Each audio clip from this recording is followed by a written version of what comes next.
ఇక breaking news చూస్తున్నాం. కేంద్ర కేబినెట్ సమావేశం ముగిసింది. పాక్ ఉగ్ర స్థావరాలపై ఆపరేషన్ గురించి కేబినెట్ సహచరులకు ప్రధాని మోడీ వివరించారు. కేబినెట్లో భద్రతా బలగాలను ప్రధాని అభినందించారు.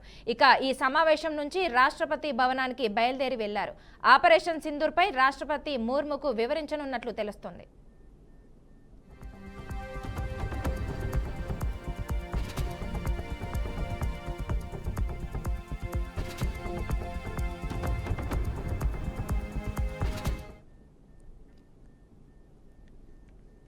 ఇక దీనిపై మరింత సమాచారం అవుట్పుట్ ఎడిటర్ వెంకట్ అందిస్తారు. వెంకట్ చెప్పండి.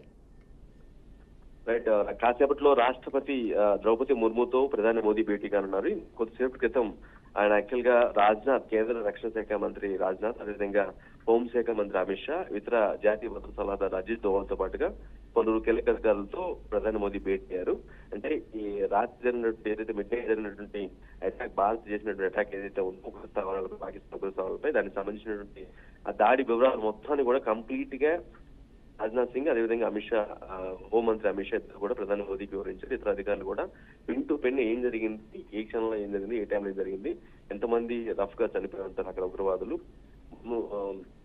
ప్రజెంట్ మన వైపు ఉన్నటువంటి క్యాజువాలిటీస్ అయితే మన వైపు ఎటువంటి పరిస్థితుంది, ఈ అంశాలు మొత్తం కూడా క్లియర్ కట్ గా జరిగింది. ఆ తర్వాత కేంద్ర కేబినెట్ సమావేశం కూడా జరిగింది. అంటే ముందు ఇద్దరితో హోంమంత్రి, అదేవిధంగా రక్షణ శాఖ మంత్రితో భేటీ అనంతరం కేంద్ర కేబినెట్ భేటీ కూడా జరిగింది. సో ఈ భేటీలో కూడా ఈ ఉగ్రదాడికి ప్రతీకారంగా మనం చేసినటువంటి అటాక్ ఏదైతే ఉందో, భారత చేసిన అటాక్, దానికి సంబంధించి కూడా కేబినెట్ భేటీలో కొద్దిగా ఎక్కువగా జనరల్గా ఏంటంటే పాలనాపరమైన నిర్ణయాలు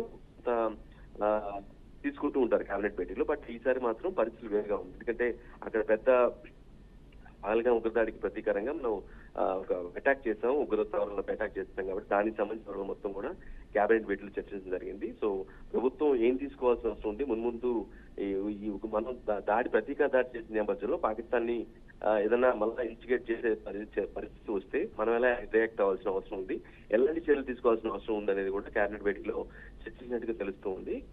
సో ఈ కేబినెట్ మీటింగ్ సారాంశం, అట్ ది సేమ్ టైం దాడికి సంబంధించిన వివరాలు మొత్తం కూడా రాష్ట్రపతి ఎవరైతే ఉన్నారో ప్రథమ పౌరురాలు అంటారు కదా, ఆ ద్రౌపది ముర్ము గారిని కలిసి ఆయన పూర్తిగా అంటే విషయం మొత్తం కూడా చెప్పేందుకు ఆయన సిద్ధమయ్యారు. కాసేపులో ముర్ముతో భేటీ విషయం మొత్తం కూడా క్యాబినెట్ బ్రీఫింగ్ తో పాటుగా అటాక్ సంబంధించి మనం ఎటువంటి యాక్టివిటీ చేశాం, దాని ఫలితం, దాని రిజల్ట్ ఏంటి అనే విషయంపై కూడా పూర్తిగా ముర్ముతో చెప్పబోతున్నారు.